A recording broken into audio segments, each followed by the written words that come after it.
صادق آل محمد علیہ السلام امام جعفر صادق ارشاد فرماتے ہیں کہ رسول اللہ جناب عقیل کے گھر کی جگہ پر کھڑے ہو کر بقی میں مدفون مرحومین کے لیے دعا کرتے تھے، جبکہ بہت سارے شیعہ سنی علماء نے بقی کی زیارت کے بارے میں استحباب کا فتویٰ دیا ہے۔ اسلام سے پہلے جنت البقیع۔ اسلام سے پہلے بقیع نامی کوئی قبرستان ہونے کے بارے میں کوئی سند یا روایت نہیں ملتی۔ اس بارے میں سب سے قدیمی ادبی اثر عمر بن النعمان البیاضی کا شعر ہے، جو خزرج اور انصار کے بارے میں، جس میں دو باغ بنام عتیق جو مدینے سے 10 میل کے فاصلے پر واقع ہے اور بقیع الغرقد کے درمیان دوستوں کو قتل کرنے کے بارے میں لکھا ہے۔ ابن اسیر نے بھی یوم البقیع کے لفظ کے ذیل میں اس مقام پر اوس اور خزرج کی لڑائی اور اوس والوں کی کامیابی کا تذکرہ کیا ہے۔ مدینہ کے یہودی اپنے مردوں کو بقیع کے جنوب مشرق میں عشق کوکب نامی باغ میں دفناتے تھے۔ ظہور اسلام اور خلفاء کا دور۔ پیغمبر اکرم کی مدینہ ہجرت اور حکومت اسلامی کی بنیاد رکھنے کے بعد مسلمانوں کے لیے ایک قبرستان کی ضرورت تھی، اور یہ جگہ پیغمبر اکرم نے معین کی، خاص کر جب آن حضرت نے مشرکوں کے قبرستان کو ختم کر کے مسجد نبوی بنائی۔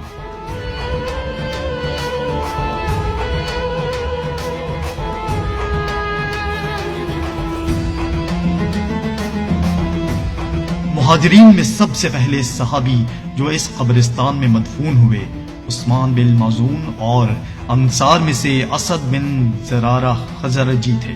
البتہ تاریخی روایات سے معلوم ہوتا ہے کہ اس باغ میں صرف مردے دفن نہیں ہوتے تھے، بلکہ بعض مہاجرین نے وہاں پر گھر بنایا تھا۔ بعد میں وہ جگہ بعض شخصیات یا خاندان کے افراد کو دفن کرنے سے مختص ہوئی۔ کہا جاتا ہے کہ زمین کو پیغمبر اکرم نے لوگوں کو گھر بنانے کے لیے تقسیم کیا تھا۔ اس دور کے مشہور گھروں میں سے ایک عقیل بن ابی طالب کا گھر تھا۔ وہاں کچھ چھوٹے مکان بھی بنائے گئے تھے جہاں پر مردوں کو دفن کیا جاتا تھا۔ اسی طرح ہر قبیلے نے اپنے مردوں کو دفن کرنے کے لیے بقیع میں ایک مکان بنا رکھا تھا۔ بیت الاحزان بھی بقیع میں بننے والے گھروں میں سے ایک تھا، جسے امیر المومنین نے بنت رسول کو عزاداری کرنے کے لیے بنایا تھا۔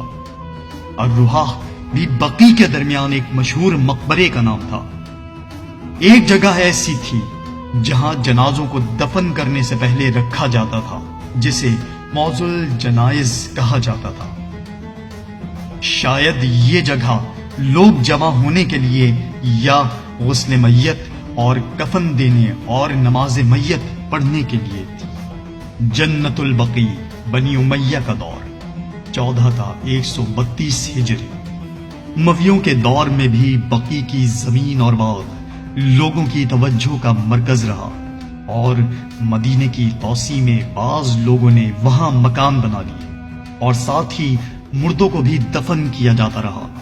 محمد حنفیہ نے عبد الملک بن مروان کے دور میں بقیع میں ایک گھر بنایا اور خود بھی بقیع میں دفن ہوئے۔ ابن افلاح، محمد بن زید، سعید بن عثمان اور دیگر 10 گھر بھی بقیع میں بنائے گئے اور خرید و فروخت اور مکانات تعمیر ہوئے۔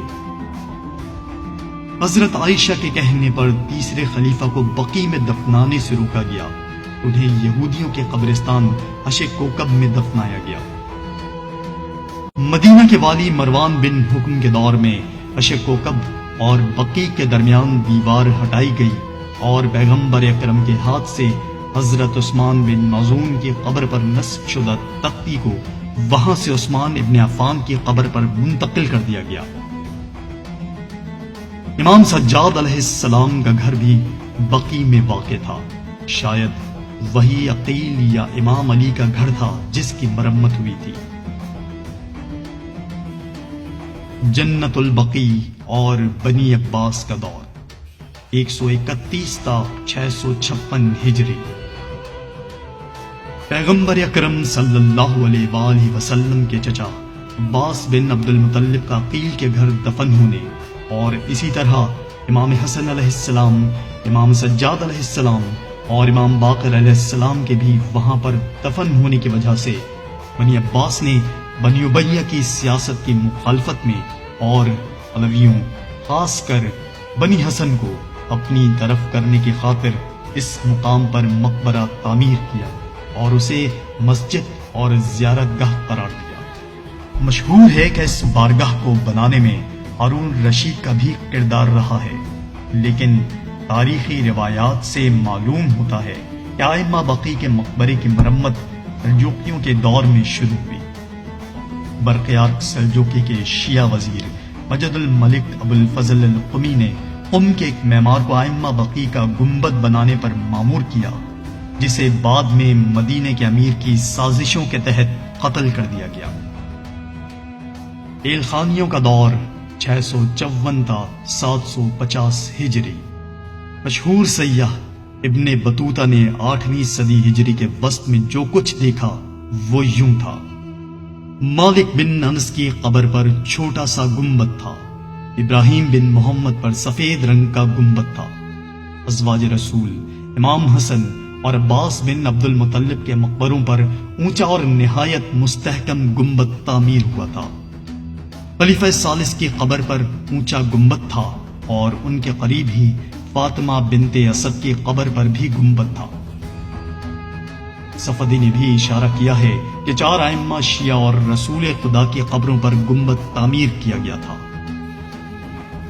جنت البقیع اور عثمانی حکومت کا دور 698 و 1337 ہجری۔ خاندان قاجار کے شہزادے فرہاد میرزا نے سن 1914 عیسوی میں اور محمد حسین خان فراہانی نے 1924 عیسوی میں بقی کے اپنے مشاہدات یوں بیان کیے ہیں۔ ایک گنبد 4 ائمہ شیعہ اور عباس کی قبروں پر موجود تھا اور ریشمی کپڑے کی چادر جس پر سونے اور چاندی کی زرتاروں سے برجستہ پھولوں کے نقش بنے ہوئے تھے، حضرت فاطمہ سے منسوب قبر پر چڑھی ہوئی تھی۔ یہ چادر عثمان بادشاہ سلطان احمد عثمانی نے سن 1131 ہجری میں بطور ہدیہ بھجوائی تھی۔ یہ قبا رسول اللہ کی بیٹیوں کی قبروں پر بنا ہوا تھا، ایک گنبد ازواج رسول کی قبروں پر اور کئی دوسرے مقبرے تھے۔ تاہم مغربی مشترک جان لوئس برکھارٹ، جنہوں نے وہابیوں کے برسر اقتدار آنے کے بعد حجاز کا سفر کیا ہے، بقی کا آنکھوں دیکھا حال بیان کرتے ہوئے لکھا ہے۔ بقی مشرقی دنیا کے حقیر ترین قبرستان کی شکل اختیار کر گیا ہے۔ یہ قبرستان عہد میں مقبرہ حمزہ یا قبا کے مقام پر اسلام کی پہلی مسجد قبا کی طرح مقدس ہے اور ان مقامات مقدسہ میں شمار ہوتا ہے جن کی زیارت کو حجاج اپنے عبادی اعمال میں شمار کرتے ہیں۔ جنت البقیع کی موجودہ حدود۔ حالیہ برسوں شہر میں توسیع منصوبہ کی وجہ سے بقیع مدینے کے مرکز میں قرار پایا ہے۔ نیز مسجد نبوی کو بھی توسیع کی وجہ سے مسجد اور قبرستان کے درمیان صرف ایک سڑک حائل رہ گئی ہے۔ وہابیت اور جنت البقیع کا انہدام۔ تاریخی شواہد کی بنا پر ائمہ بقیع کے مزارات اور بیت الاحزان سمیت کئی دوسرے قبور پر بنی ہوئی بارگاہیں سن 1297 ہجری تک موجود تھیں اور قبرستان بقیع کی پہلی تقریب اور مدینے میں وہابیوں کے فسادات کے بعد ان بارگاہوں کو سلطنت عثمانیہ کے بادشاہ محمود دوم کے حکم سے دوبارہ تعمیر کیا گیا۔ چنانچہ مراد میرزا، جو حسام السلطنہ کے نام سے مشہور تھے، انہوں نے اپنی کتاب میں لکھا ہے کہ کم از کم سن 1297 ہجری تک امام حسن، امام سجاد، امام باقر اور امام صادق کے مزارات پر محراب اور لکڑی کے بنے ہوئے سبز رنگ کے زری بنے ہوئے تھے اور حضرت زہرا سلام اللہ علیہ سے منسوب بیت الاحزان ان قبور کے پیچھے واقع تھا۔ ایاز خان قشقائی کے سفر نامے کے مطابق سن 1341 ہجری یعنی بقی کی مکمل تقریب سے 2 سال قبل شیعوں کے 4 اماموں کے مزارات ایک ہی بارگاہ کے اندر موجود تھے، لیکن ہر ایک کی قبر جداگانہ طور پر مشخص تھی۔ اسی طرح وہ پیغمبر اکرم کے صاحبزادے ابراہیم اور عبداللہ بن جعفر طیار کے قبور پر بھی بارگاہیں موجود ہونے کی تائید کرتے ہیں، اور قبرستان بقی کے نزدیک ایک گلی میں پیغمبر اکرم کی پھوپھی صفیہ بنت عبد المطلب، عاتقہ بنت عبد المطلب، ام البنین مادر حضرت عباس اور بنی ہاشم کے کئی دیگر افراد سے منسوب قبور کے مشاہدے کرنے کی بات بھی کرتے ہیں۔ اولیاء الہی سے توسل اور قبور کی زیارت کو شرک قرار دیتے ہوئے قبور کو مسمار کرنا تاریخی اعتبار سے اگرچہ وہابی افکار میں پہلے سے ملتا بھی ہے، لیکن ابن تیمیہ لعین اور اس کے بعد عبد الوہاب نجدی لعین نے اس کو مزید پروان چڑھایا۔ سن 1220 ہجری میں 3 سال کے محاصرے اور شہر میں قحطی آثار نمودار ہونے کے بعد وہابیوں نے مدینے پر قبضہ کر لیا، اور سعود بن عبد العزیز نے مدینے پر قابض ہونے کے بعد مسجد نبوی کے خزانوں میں موجود تمام اموال کو ضبط کرتے ہوئے شہر میں موجود تمام بارگاہوں کو من جملہ قبرستان بقی کو منہدم کرنے کا حکم صادر کیا۔ یوں ائمہ بقی اور حضرت فاطمہ سلام اللہ علیہ سے منسوب بیت الاحزان کو تخریب یا نقصان پہنچایا۔ اس واقعے کے بعد سلطنت عثمانیہ نے مدینہ کو وہابیوں سے دوبارہ واپس لینے کے لیے مدینے پر حملہ کیا، اور 1227 ہجری کو مدینے پر دوبارہ قابض ہو گئے۔ یوں سلطنت عثمانیہ کے 30ویں امیر محمود دوم نے سن 1234 ہجری کو قبرستان بقی میں موجود بارگاہوں کی دوبارہ تعمیر کا حکم صادر کیا۔ وہابیوں نے ایک دفعہ پھر صفر سن 1344 ہجری قمری میں مدینہ پر حملہ کیا۔ اس حملے میں مسجد نبوی سمیت دیگر مذہبی مقامات کو نقصان پہنچایا۔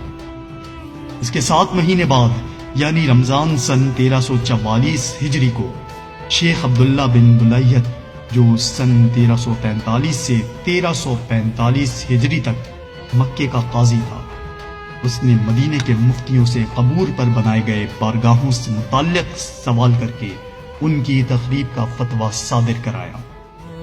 یوں 8 شوال سن 1344 ہجری کو جنت البقیع میں موجود تمام بارگاہیں مکمل طور پر مسمار کر دی گئیں۔